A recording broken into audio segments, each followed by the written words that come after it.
자, 대선까지 앞으로 19일 남았습니다. 오늘도 새로운 여론조사 결과가 발표됐습니다. 어떤 내용이 새롭게 또 업데이트 됐는지 살펴보겠습니다. 자, 박소연 기자. 오늘 나온 여론조사 1위부터 5위까지 나왔는데요. 특징을 설명해 주시죠. 네, 문화일보가 엠브레인, 여론조사 기관 엠브레인의 조사를 의뢰해서 그제 그리고 어제 이틀간 조사한 자료입니다. 네. 1,000명이 좀 넘는 사람들을 대상으로 조사를 했는데요. 네. 보면 문재인 후보가 40%대를 넘어섰습니다. 40.9%의 지지율을 얻었고요. 예. 그다음에 안철수 후보가 34.4%를 기록했습니다. 그리고 격차가 더 벌어진 건가요? 아니면 네. 그대로 유지된 건가요? 네, 더 벌어졌습니다. 그래서 오차 범위를 넘어서는 격차가 나게 됐습니다. 그리고 네. 홍준표 후보가 9.5%, 심상정 2.8%, 유승민 후보가 2.7%의 지지율을 기록하고 있습니다. 자, 양자 대결 구도는 어떻게 나오는지 지금 그림이 나오고 있군요. 양자 대결은 누가 네. 우위라고 할 수가 없습니다. 거의 문재인, 똑같네요. 안철수 거의 붙어 있는 그런 상태고요. 네. 무응답층이 10.8%밖에 안 됩니다. 나머지 네. 90%를 저 문재인, 안철수 두 후보가 양분하고 있다고 보면 되고요. 네. 그다음에 연령별 지지율도 오늘 발표가 됐는데 연령별 지지율을 보면 녹색 막대 그래프와 파란색 막대 그래프가 정확하게 반대로 가고 있습니다. 그러네요. 그렇죠? 저 19에서 29세, 30대에서 굉장히 문 후보가 높은 지지를 받고 있는 반면에 50대, 60대 좀 연령층이 높아질수록 안철수 후보에 대한 지지도가 높아지는 것을 확인할 수 있습니다. 네, 그리고 또 중요한 게 지금 지지하는 후보를 실제로 투표날 가서 뽑느냐, 이게 굉장히 중요한 요소가 되겠죠. 그 결과도 나왔죠?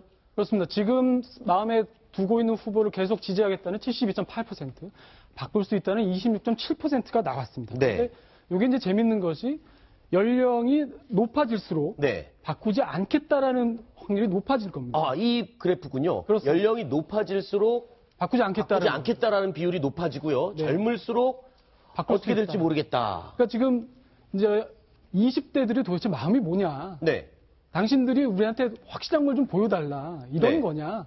아마 지금 후보들은 저 19세에서 29세, 이른바 20대 표심을 잡기 위해서 상당히 애를 쓸 것 같고요. 그렇군요. 그리고 또 하나는 지금 보니까 지지율이 낮은 후보들의 당연히 어떻게 보면 당연히 후보가 바뀔 수 있다라고 생각을 할 것 같습니다. 재밌는 건 홍준표 후보인데요. 네. 사실 홍준표 후보가 다자 대결에서 10%를 넘긴 적이 별로 없습니다. 그렇죠. 그런데도 홍준표 후보를 계속 찍겠다는 사람이 75%를 기록하고 있다는 것은 이미 어떻게 보면 보수의 어떤 일정한 층이 대단히 간단하게 네. 홍준표 후보를 지지하고 있다. 이렇게 해석이 가능할 것 같습니다. 네. 일단은 유승민 후보와 심상정 후보를 지지하는 분들의 경우에는 어떻게 될지 모르기 때문에 마음이 아직은 흔들리고 충성도가 조금 낮아진 상태다. 이렇게 봐야 되는 거군요. 어떻게 보면 유승민, 심상정 후보의 그 후보 개인으로 볼 때는 정말 마음에 든다.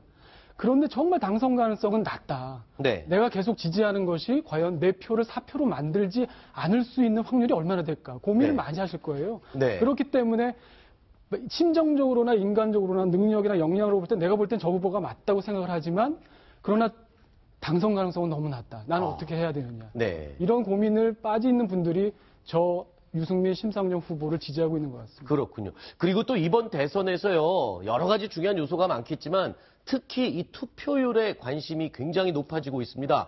투표율, 어느 정도 투표율이 나올지도 예상하는 설문조사 결과 나왔죠? 설명해 주시죠. 그렇습니다. 반드시 투표하겠다. 무려 87.2% 압도적으로 많습니다. 그리고 가급적 투표하겠다까지 합하면 90%를 훌쩍 넘습니다. 93.3%가 투표를 하겠다고 그렇습니다. 대답한 거나 다름없는 거죠. 또 그때 가봐야 알겠다라는 5.5%까지 투표할 수 있기 때문에 네. 굉장히 높은 그런 그 투표 참여가 기대가 되고요. 또한 투표율이 높고 낮은 것이 어느 정당의 어느 후보에게 유리한지 불리한지와 관계없이 네. 투표는 국민의 권리자 의무이기 때문에 투표율이 높은 이번 대선 투표율을 기대하겠습니다. 자, 그러면 지금 이 설문조사 결과를 그대로 투표율이 이어진다면 투표율이 93.3%다.